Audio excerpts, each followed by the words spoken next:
ayan, dahil birthday mo at wala ako dyan, ito na lang, bilang birthday gift, itutour na lang kita dito nga sa ating first day ng pagpunta ng 11 Chanelas Festival. Dito po yan sa Liliw, Laguna. Naku, nararamdaman ko na sa mga shoeaholics natin mga kapuso, siguradong abot hanggang tenga ang mga ngiti nila. But anyway, speaking of chanelas, ito na nga mga kapuso, bilang bahagi nga ng kanilang celebration, meron silang ginawang mga chinelas na saksakan lang naman ng laki. Katulad itong nasa tabi ko ay mga 4 feet daw yan.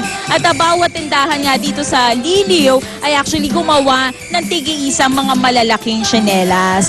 Now, para sa mga kapuso natin na hindi pa nakakapunta dito, alam nyo ba na noon pa lamang talaga ay kilala na talaga itong Kalye Gat Tayaw na tinatawag nila sa mga nagagandahan at talaga ng mga dekalidad na mga tsinelas. At eventually nga, nakilala na rin at naging tourist destination na nga rin itong Kalye Gat Tayaw. Talaga pinupuntahan. Pag pumunta dito sa Liliw, Laguna ay siguradong dadaan dito nga yan sa Kalye Gat Tayaw. At ito ngayon, mga nakikita natin mga naglalakihang tsinelas katulad nitong sa tabi ko.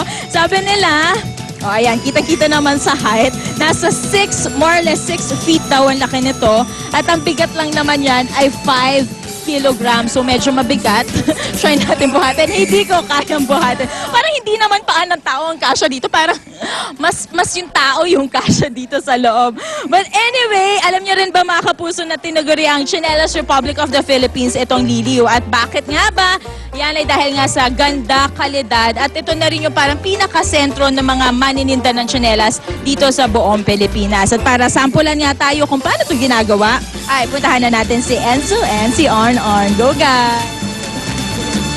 Tama ka dyan, Monica. At kung malalaki naman na mga tsinelas ang nasa'yo, dito mo makikita kung paano naman ginagawa ang magagandang tsinelas na ito. Di ba, Arn? Oo, makita mo naman si Manong Warung. Yes, ang first step is gupitin ang insole and outsole ng tsinelas. So, ito po ang outsole. Ito ang insole. Second step, ihanda ang leaves ng tsinelas. At third step, idikit ang leaves ng tsinelas sa insole. And of course, idikit ang wedding insole na tsinelas sa outsole para maging tsinelas na siya. Diba? Ganun lang kasimple, di ba, Arn? Oh yes, alam mo, Enzo, napakadali isang gupit, isang dikit, tsinelas na, di ba? Parang tsinen! At mamaya po mga kapuso, abangan niyo pa po iba pang produktong ipinagmamalaki nila dito sa Liliw, Laguna. Ano nga ba ang mga pinagmamalaki nilang produkto? Ayan, nakikita sa video, Okay, mga kapuso, magbabalik po ang unang